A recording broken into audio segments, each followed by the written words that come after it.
Hello friends, бүгінгі YouTube видеомызда Notion бағдарламасы туралы үйрене аласыздар. Яғни Notion дегеніміз супер пайдалы, жинақы, қолдануға өте ыңғайлы бағдарлама. Календар, Notes, Planner, Timer, Pomodoro жасағыңыз келсе де барлығы осының ішінде жинақталған. Яғни супер бағдарлама, қолданып көрсеңіздер болады. Мен қазір өзімнің қолданатын 4 түрлі мақсатымды айтатын боламын. Яғни негізгі 4 мақсатымды және соны көре отырып сіздер де өздеріңізге бір қалай қолдану керек екендігі туралы бір пайдалы ақпарат алсаңыздар болады. Кеттік. Көріп отқандарыңыздай бастамас бұрын алғашқы беті, негізгі беті және сол жағында мына бір жерде беттер тұр. Бөлек яғни вкладкалар десек те болатын шығар. Әрқайсысы мысалы Financial Tracker, Reading List деген сияқты өте көп. Енді біздің бірінші кіретін нәрсеміз бұл ақшаға байланысты. Мұны көріп отырсыздар, Financial Tracker 23-24 видео деп тұр. Яғни мен история айта кетейін. Кішігірім бастамас бұрын көп адамдар бар. Мен де сондайлардың біреуі болдым. Негізінде приложениеге жазып көрдім, нотсқа жазып көрдім деген сияқты өзім кетіп жатқан шығындарымды есептеп отыру үшін айдың соңында қанша кеткен деген сияқты. Бірақ та енді адам өзіне байланысты ғой, бірақ та мен үшін кішкене бір 2-3 ай жүргізем, ақшалардың балансын келтіріп отырамын, одан кейін бірақ тастап кете беремін да. И сонымен Notion'нан бастап көрдім. И қазірге дейін уже мынау кетіп жатқан екінші жыл тамай осылай ақша есептеліп жатыр, қанша ақша кетті, қанша ақша келді деген сияқты. И мен сосын кейін ақша есептеуді осы Notion'ға тапсырдым. Мен үшін ыңғайлы, қазір не үшін екен көрсем, міне бірінші аяқта expenses деп тұр, көріп тұрсыздар, expenses. Мына жерде яғни шығындар. Мынау мамыр айы. Қазір біз аламыз да, былайына қосамыз да. 1-3-4 қостайық. И ашып кетті. Мысалға amount жазайын, мысалға қазір 500 теңгеге не істедім, мысалға азанмен бір нәрсе сатып алдым да. Одан кейін 400 теңгеге таксимен, 400 теңге бармайды ғой такси негізінде, жұмысқа барым делік. Келесі күні тағы да не істедім, қайттан автобуспен шықтым 80 теңгеге, мысалға. И неға жазам, мысалға не бар, магазиннен бір продукт алдым, например, продукты алдым. Неға енді 3000 деп қоя салайын. И 400 теңге таксиге кетті. Такси 700 теңге не істедім, чай іштім. Чайды жазып қоямын. Бас автобусқа кеткен ақшаларда. И сосын кейін мен неқта date деп тұр. Яғни мысалға бүгін 30 күні, 31 күн жараттым делік мысалға. Мына жаққа tax қойсам болады. Яғни бұл не нәрсе вообще? Продукты мысалға groceries кетті. Такси бұл транспорт. Чай, итинг ау, сыртта чай ішім, қайттан транспорт деген сияқты. Яғни бұл жақта бір айтатын нәрсе өзіңіз қоя берсеңіз болады, неқті тәкісті. Мысалға менде recurring expense, ай сайын кететін шоппингқа, транспорт, үйге кеткен нәрселер болса, home things деген сияқты, біреуге сыйлыққа бір нәрсе беріп атсам, giftқа кетеді, entertainment, яғни футбол ойнайтын бар, басқа бар, киноға кеткен бар деген сияқты, subscriptions, Apple Music, Яндекс деген сияқты, сондай подпискалар. Біз календардан былайынан көре алсақ болады. Мысалға күнделікті қанша ақша жұмсап жатқанымызды мына жерде мысалы 30 күні осынша ақша кетті, 31 күні мынанша ақша кетті деген сияқты. Тег не үшін керек? Бұл тег бұл мысалға транспорт деген кезде сізге осы айда шыққан бүкіл транспортқа кеткен шығындарыңызды есептеп береді. Мынау енді қазір мен жазғаным ғой, көп болса бұдан көп қылып шығарып береді деген сияқты. Tags осы үшін қажет. Енді мына жаққа аламда мен осы айдыкін белгілеймін. Мысалға мамыр айында осылай кетті деген сияқты. Мына нәрсе не үшін керек? Мынақта жылдық summary бар, яғни общий көрсетіп тұрады. Жылдың шығындары, расходтары деген сияқты. Мынақта income, табыс, сосын кейін мынақта expense шығындары, мынақта қанша ақша қалған, немесе минусқа кіріп кеттім деген сияқты.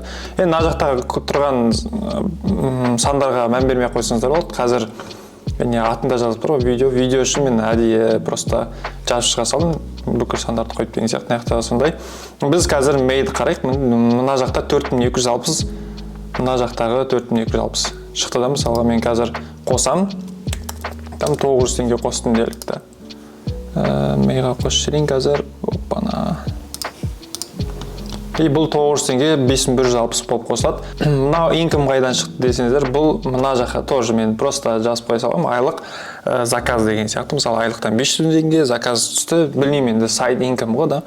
бұл қосымша табыс 200 мың теңге таптым деген сияқты қоса берсеңіздер болады. Тағы бір заказ келді маған деген сияқты. И side income, білмеймін енді 50 мың допустим таптым да. 50 мың таптым. И бұны аламын да мейға қосып қоям. Мейға қостым. Мына жақта автомат 750 мың шықты.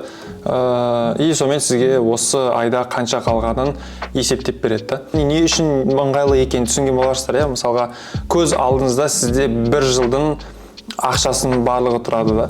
Бір жылдың ақшасы қанша алып атсыз, қанша жіберіп атсыз, жұмсап атсыз деген сияқты.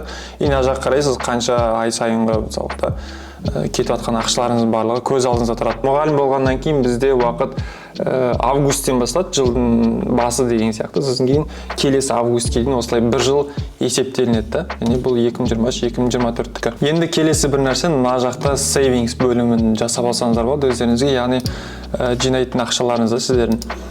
Мысалға мен неге жинағым келеді? Саяхатқа жинағым келеді деген сияқты. Қайда барам? Грузияға барам да. Мысалға. Саяхат. Бұл саяхат бірақ қана мезет. Саяхатқа Грузияға деген сияқты. Енді не істеймін? Мысалға, мына жақта goal, яғни мақсатым қанша, саяхатқа қанша керек? 400 мың керек деген сияқты да. Грузияға бару үшін 400 мың керек. Значит, маған 10 айға бөлген кезде ол қаншадан шығады? 40 мыңнан шығады. Мына жаққа 40 мың деп жазам. Мей айына. Енді сіз не істесеңіз болады, мына жаққа жаңадан бір тейбл ашасыз, сосын кейін мына жақтан формула жасайсыз. Формуланы edit жасайсыз, sum дейсіз. Sum, яғни қосындысы да, ненің қосындысы, мына жақта аламыз бізде май қосындысы, өтір ненің қосындысы болуы мүмкін, апрель қосындысы, өтір марттың қосындысы деген сияқты. Осылай барлық айларды қосып болады. Мен қазір енді жақын тұрған айларды қосып жатырмын. Мысалға, February қайда. Так. Осылай негізінде барлығын қосып болады. И осылай сіздерде қазір формула шығады, неға қойдыңыз. И болып тұр, мына жақта 40 мың теңге көрсетіліп тұр да формулада. Формулада не жазасыз, неға save it. Яғни жиналған ақшаңызды жазып қойсаңыз болады, осылай save it деп қысқарттыңыз. Енді апрельде 40 мың жинадыңыз, 80 болды. Мартта ақшаңыз көп болып кетті, 60 мың бөліндіңіз деген сияқты. 680 болып кетті. 60 мың. Жинаған ақшаңыз тұр мына жерде. Мына жерде мақсатыңыз тұр 400 мың теңге деген сияқты. Енді сізге көргіңіз келеді, қанша ақша жинағаныңызды 10 та жасап алсаңыз болады. Мына жерде енді қарапайым былай айтқан кезде дальше Excel да. Раунд бұл не үшін? Жаңағындай дөңгелектеу үшін да. Аламыз біз save-ті бөлеміз. Неге бөлеміз? Goal-ға бөлеміз. Біздің goal мақсатымызға бөлеміз. И оны 100-ге көбейту керек да. Қанша процент екенін шығу үшін көбейтеміз 100-ге. Енді бұл жерде математика қатты қиын нәрсе емес. И сізге мына жерде шығарып береді да 35% деп. Енді күшті әдемі көріну үшін былайынан бар жасап қойсаңыз болады. Color green деген сияқты өзіңіз күшті болып тұрады да. И мына жерден тоже атын өзгерсеңіз болады. Процент деген сияқты. Percent, например. Қанша жиналған көргіңіз келсе. И сізге осылай 35% жиналды деген сияқты көрсетіп тұрады. И дальше қоса берсеңіз болады, неге жинағым келеді. Мысалға біреуге сыйлық алғым келеді, жақындарыма, туысқандарыма деген сияқты. Оған сыйлық алу үшін маған қанша керек? Мысалға 200 мыңға бір күшті сыйлық алып бергім келеді. Майда сол үшін мен 20 мың бөлдім деген сияқты. Көрдіңіздер ғой, бірден ана жақта уже сізге астыңыздағысына да бір есептеп беріп отыр да. Мысалы 40 мың жиналды, получается 20% жинап қойдым деген сияқты. Бұл savings. Айтып тұрғанда өте ыңғайлы. И сосын кейін мына жақта мысалы savings-та сізге кетті ғой, ақшаңыз мына жаққа жазып қойдыңыз. Savings. Мысалы осы айға мен 60 мың жұмсап жүрдім savings-ға. Ақша бөлдім деген сияқты, өзім ақшадан бөліп қойдым. Бұны мысалға айдың басында істейсіздер, анда ақшаны айдың басында бөліп қойсыздар, майға жазасыздар мына жақта.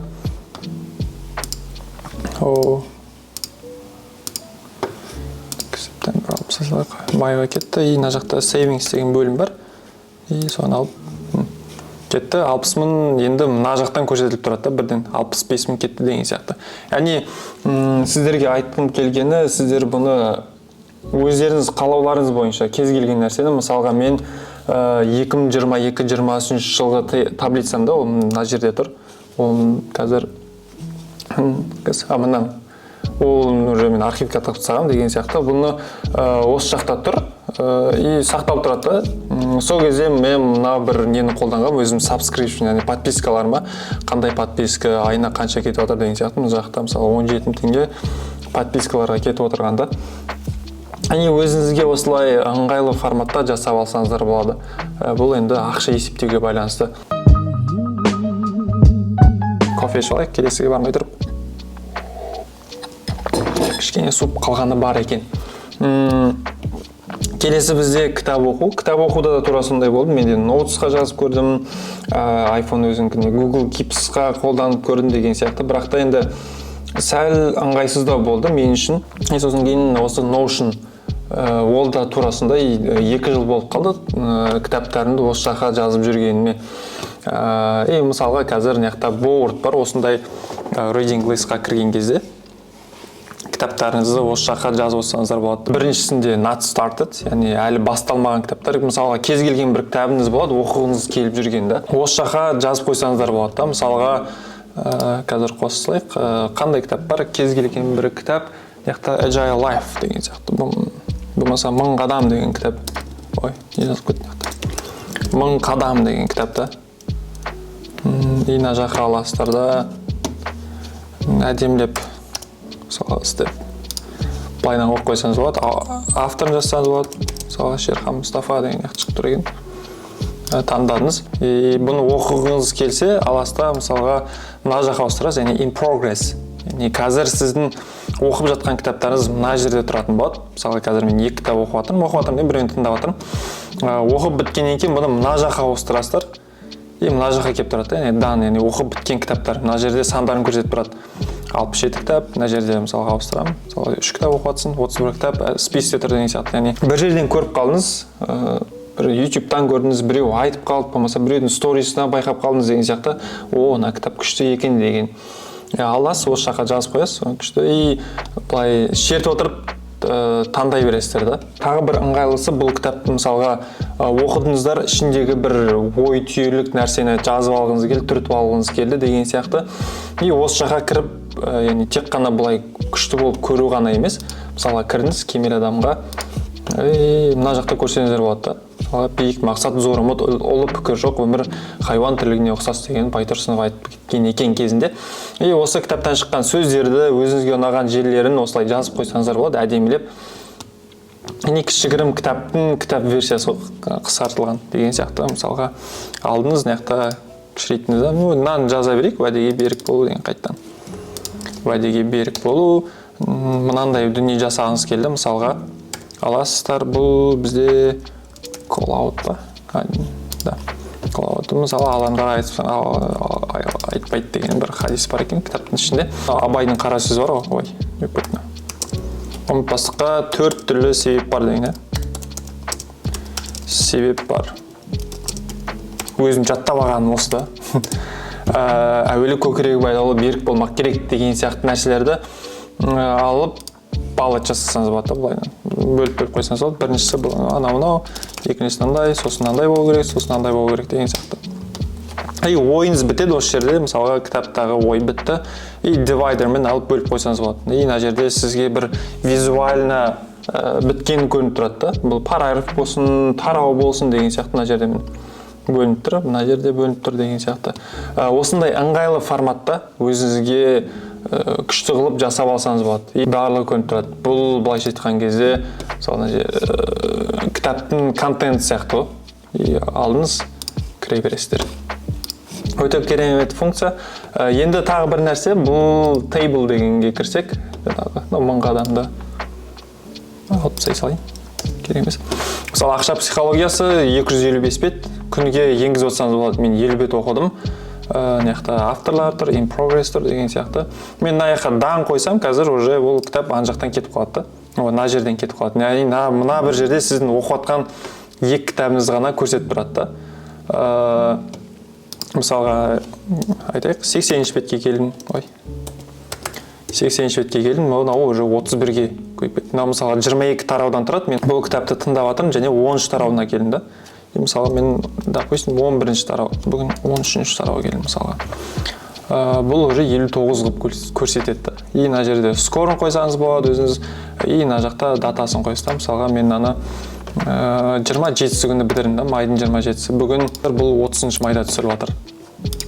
И календарға кіресіздер, и сіздерге мына жерде күш нәрсесі осы айда қанша кітап оқып бітіргеніңіз көрсетті. Мысалға мынау Есті 7-ші майда бітірген екен, 16-ші майда Принцип черного ящика, бақытсыз жамал 24-ші мамыр күні. Мына екеуі әлі біткен жоқ, әшейін просто жазып қоя салған ғой. In progress көріп тұрсыздар ғой, мына жақта. Осындай сізге бітірген кітаптарыңызды көрсетіп тұрады. Жалпы кітаптар туралы осы өте ыңғайлы. Өзіңіздің кітаптарыңыздың тізімін жазып қоюға, одан кейін оны бақылап отыруға, күнде қанша оқыдыңыз көріп отыруға деген сияқты өте керемет дүниелердің бірі.